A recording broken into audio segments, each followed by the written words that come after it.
पुरुषोत्तम मास महत्तम 8वां अध्याय। हरे कृष्णा, राधे राधे। पुरुषोत्तम मास में सूर्योदय से पहले स्नान करना सभी जन्मों के पापों को नाश करने वाला और आरोग्यता देने वाला माना गया है।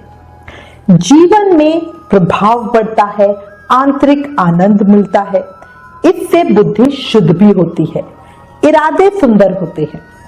भगवान श्री कृष्ण ने अधिक मास को अपना नाम पुरुषोत्तम देकर इसे सभी मासों का राजा बनाया है। इसलिए सबको पुरुषोत्तम मास में कुछ ना कुछ नियम लेके शुभ कर्म जरूर ही करने चाहिए। अब श्री गणेश जी महाराज और अपने गुरुदेव को याद करते हुए पुरुषोत्तम मास महत्तम का 8वां अध्याय सुनेंगे। जय गणेश जय गजवंदन, कृपा सिंधु भगवान, मूसक वाहन दीजिए ज्ञान बुद्धि वरदान। बोलो गणेश जी महाराज की जय। गुरु की कृपा हो शिष्य पे, पूर्ण हो सब काम, गुरु की सेवा करत ही मिले ब्रह्म का धाम। बोलो गुरुदेव महाराज की जय।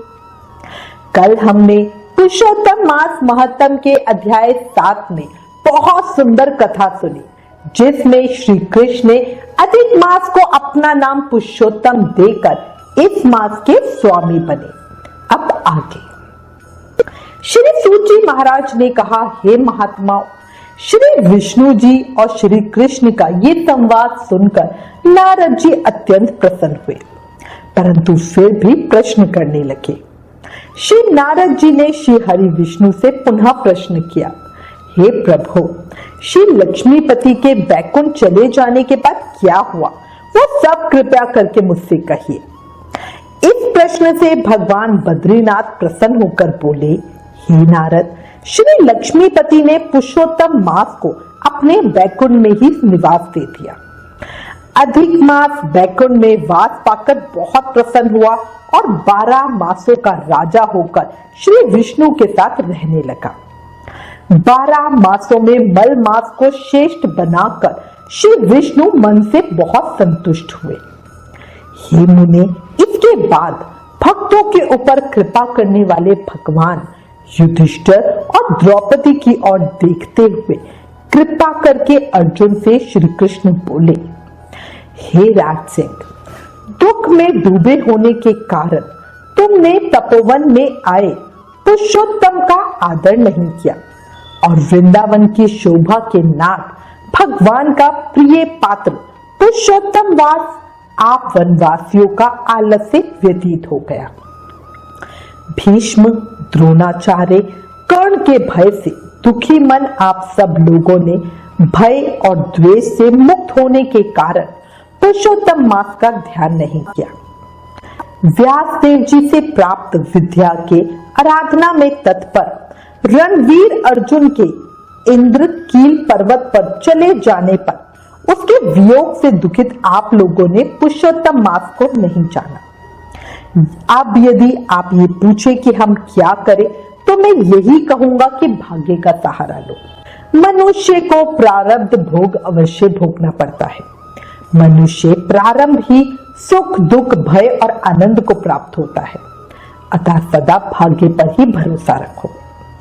हे महाराज, अब आपके दुख का दूसरा कहरन कहता हूं, इतिहास पूर्वक इस कथा को अच्छी तरह श्रवण करो। श्री कृष्ण बोले, ये द्रौपदी पूर्व जन्म में महाभाग्यशाली मेधावी ऋषि के घर में उत्पन्न हुई थी।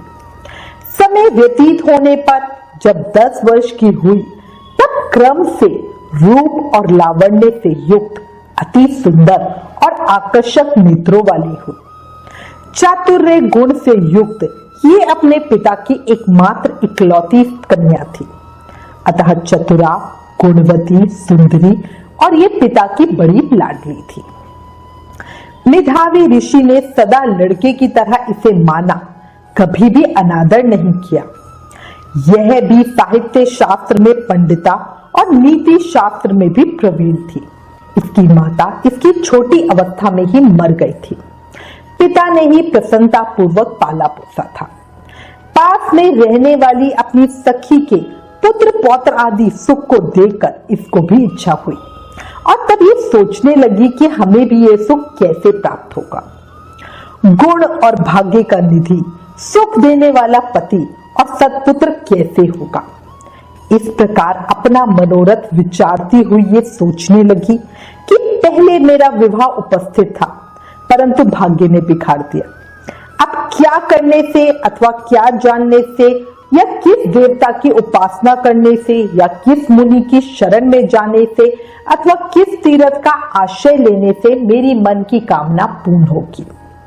मेरा भाग्य कैसे सो गया कि कोई भी पति मुझे वरण नहीं करता। पंडित भी मेरे पिता मेरे ही दुर्भाग्य से मूर्ख हो गए हैं। बड़ा ही आश्चर्य है मुझे। विवाह का समय उपस्थित होने पर भी मेरे समान वर को पिता ने नहीं दिया।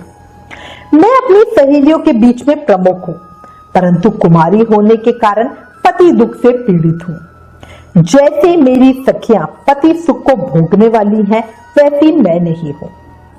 मेरी भाग्यवती माता क्यों पहले मर गई। इन सभी बातों को सोचकर चिंता से व्याकुल वो कन्या मनोरथ रूप समुद्र के मोह रूप जाल में निमग्न हो शोक मोह रूप लहरों से पीड़ित हो गई।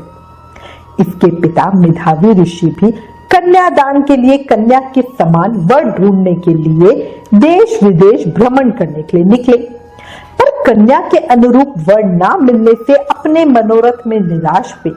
कन्या के और अपने भाग्य से कन्या दान रूप संकल्प के पूर्ण ना होने से दैव योग के कारण उन्हें बड़ा भारी दारुण ज्वर आ गया।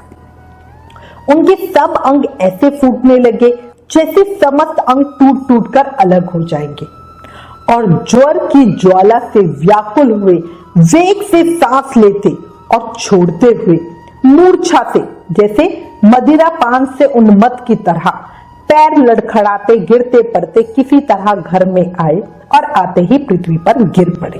भय से डरी कन्या जब तक पिता को देखने आती तब तक कन्या को स्मरण करते हुए मेधावी मुनि मरण सन हो गए। भाग्य के फलस्वरूप बल से एकाएक कांपने लगे और कन्यादान प्रसंग से उठा हुआ जो उनका महोत्सव था वो जाता रहा। इसके बाद पहले किए हुए गृहस्थ आश्रम धर्म के परिश्रम के प्रभाव से संसार वासना को त्याग कर भगवान में चित्त को लगाते हुए उस मरने वाले मेधावी ऋषि ने शीघ्र ही नील कमल के समान श्याम सुंदर आकृति वाले श्री पुरुषोत्तम हरि का स्मरण किया। हे रास के स्वामी, हे राधा रमन, हे प्रचंड भुंज दंड से दूर से ही देवताओं के शत्रु दैत्यों को मारने वाले, हे अति उग्र दवानल को पान करने वाले, हे कुमारी गोपियों के उतरे हुए वस्त्रों को हरण करने वाले, हे श्री कृष्ण, हे गोविंद, हे हरे, हे मुरारे, हे राधेश, हे दामोदर, हे दीनानाथ, मुझ संसार में लीन की रक्षा कीजिए। इंद्रियों के ईश्वर आपको प्रणाम है। आप मेरी इस संसार रूपी समुद्र से रक्षा कीजिए। इस प्रकार मुनि के वचनों को सुनकर बहुत जल्दी भगवान के पार्षद मरे हुए मुनि की आत्मा को लेकर भगवान के बैकुंठ धाम को चले गए। इस प्रकार अपने पिता के प्राणों को निकलता देख वो कन्या हाहाकार करके रोने लगी और पिता के शरीर को अपनी गोद में रखकर बहुत दुख से विलाप करने लगी।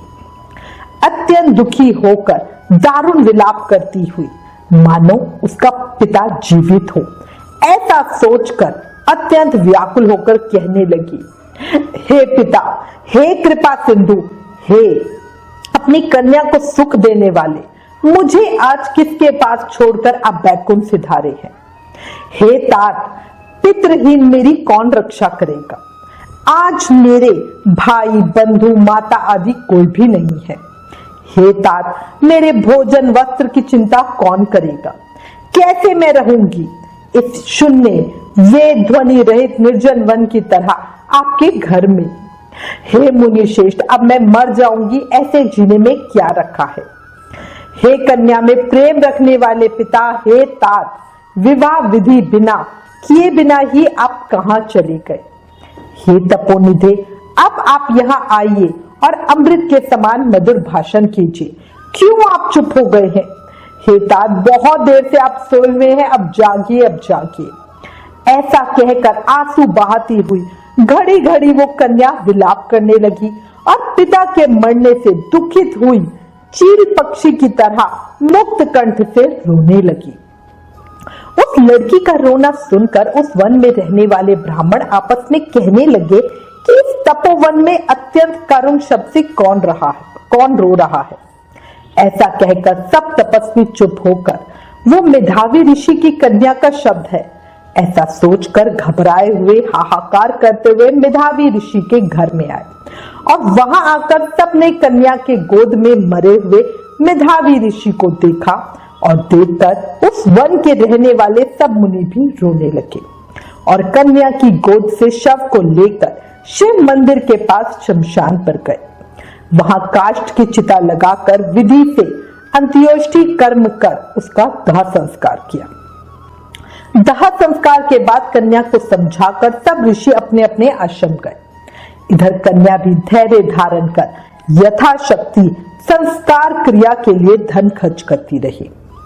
इस प्रकार पिता की मरण क्रिया को करके कन्या इसी तपोवन में निवास करने लगी और पिता के मरण रूप दुख अग्नि से जली हुई रंभा की तरह व्यथित होती हुई, जैसे बछड़े के मर जाने से जैसे गौ चिल्लाती है और खाती नहीं दुर्बल होती जाती है, वैसे ही ये बाला भी दुखी होती रही। इति श्री बृहद नारदीय पुराणे पुरुषोत्तम मास महत्तमे श्री नारायण नारद संवादे कुमारी विलापो नामा अष्टम अध्याय समाप्तम। कल पुरुषोत्तम मास महत्तम के अध्याय 9 में आगे की कथा सुनेंगे। देखो, याद रखो, जो जैसा करता है वैसा भरता है ना। एक और चीज, क्षणभंगुर जीवन है पगले। क्षणभंगुर मतलब एक सेकंड में भस्म होने वाला। क्षणभंगुर जीवन है पगले, कर ले प्रभु का ध्यान रे। ना जाने कब देह का पंछी कर जाए प्रस्थान रे, है ना। ये बात याद रखो, मन में बसा लो। जीवन का कोई भरोसा नहीं है, इसलिए अभी भी समय है। ज्यादा से ज्यादा नाम जाप करके जन्म मृत्यु के चक्र से मुक्ति पालो। कलयुग केवल नाम आधारा, सिर्फ नाम जाप करके ही भक्ति, मुक्ति, शक्ति, प्रेम सब कुछ पाया जा सकता है। इसलिए हर समय, हर पल, हर सांस के साथ प्रेम से, मन से, भाव से जाप करते रहो। हरे कृष्ण कृष्ण कृष्ण हरे हरे, हरे Ram Ram Ram Hare Hare. Please in videos को ज्यादा से ज्यादा शेयर करके पुरुषोत्तम मास के प्रभाव को सबको बताओ। अपने शास्त्रों का ज्यादा से ज्यादा प्रचार करो, ये भी एक सेवा है। Please like, share and subscribe. Thank you. Hare Krishna.